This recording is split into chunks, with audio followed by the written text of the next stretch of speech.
Good morning, it's July 22nd, July 22nd update, construction update. And down here in the job site, today before we came, we had to buy some materials because they're ran out short with plywood form for the flooring.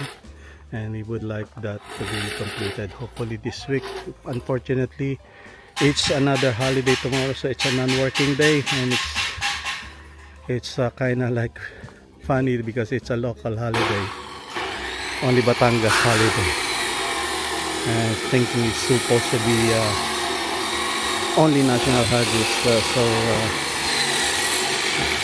no work for them again tomorrow. So anyway, so our plan is to level up this area.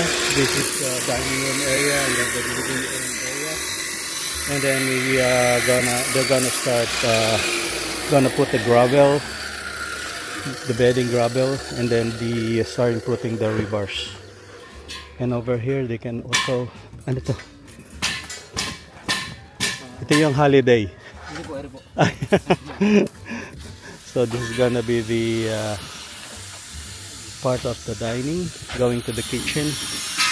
So the forming is complete, so it's ready for rebars. So some of the steelmen we're gonna be working on that very soon. And this openings down here is gonna be where the stairs from the basement going up to the ground floor. It's huge. So there's only few beams that needs to be completed, and then we're gonna put the forms, and then once it's done, once the form is done, they're gonna put all these floor joists for the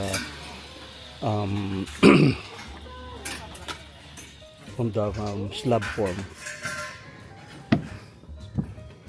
Then after that, so hopefully we'll be able to pour the concrete for the slab hopefully next week. Actually the wrapping in for the for the electrical and the plumbing will start once the rebar layout is completed. So that's probably take about a couple of days to do it.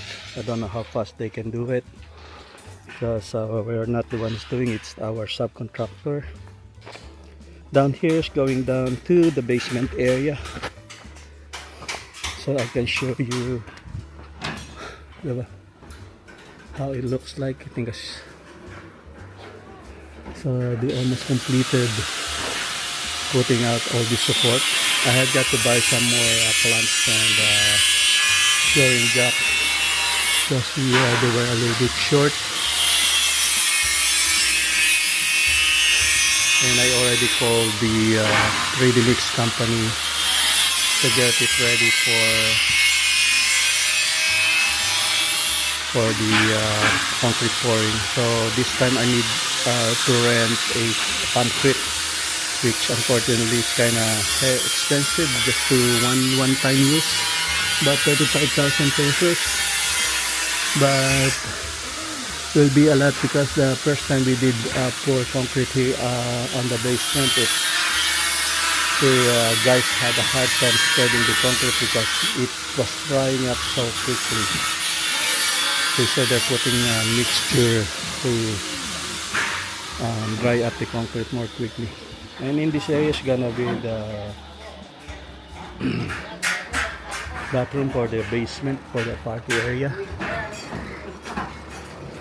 So the other day we went to Welcome Depot to check out the jacuzzi, and we found out that the regular water heater cannot supply enough the heat for the jacuzzi because it's kind of big jacuzzi. So but anyway, so they have recommended a 12-gallon cylindrical heater, which I decided just to put it outside the wall, outside the house, behind where the jacuzzi is gonna be placed.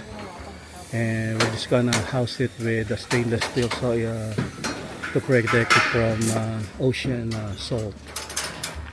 So and this area is this is the deck area, and up here is gonna be our master's bedroom, And this is they're working on the balcony for our master's bedroom.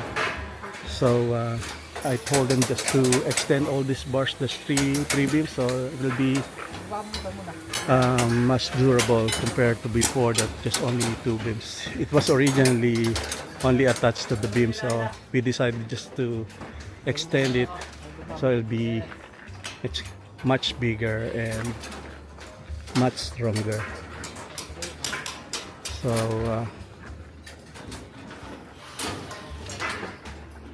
they're already using the plywood they just bought, so they'll be able to complete this area. So maybe hopefully this afternoon they'll be able to start putting all the floor joists here. And unfortunately, because of the holiday tomorrow, non-working holiday, so hopefully by Friday we'll be able to complete this area, and then they can start laying out the rebars so that we can schedule the pouring the concrete.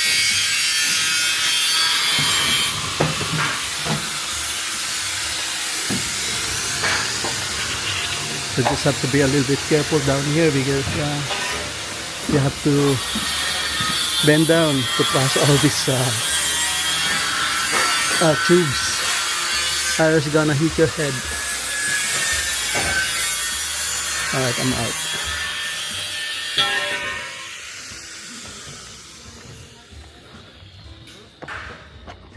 This is the mixer that we just bought a few weeks ago, and we still haven't used it because we're waiting for the ground floor to be completed, and then they're gonna start erecting all those columns going to the second floor. We're still gonna use the 20mm bar, and then so once the second floor is completed, we're gonna use the 16mm columns going to the roof, and then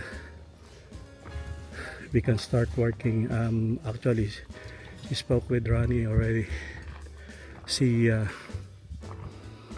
roofing contractor is ready, so that we can put the roof so that even though it rains, they can still work. So their work won't be interrupted.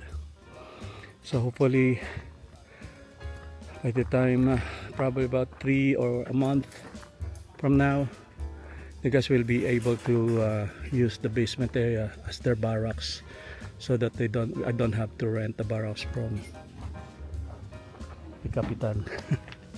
Because I pay 10,000 pesos every single month. So me and my wife is going there to pay up for this month, and then eventually we're going to Peninsula Pencopuego to check out the swimming pool, because my wife wants to celebrate her birthday with the family. I guess that's the update for today. Hope you watching my channel, my videos.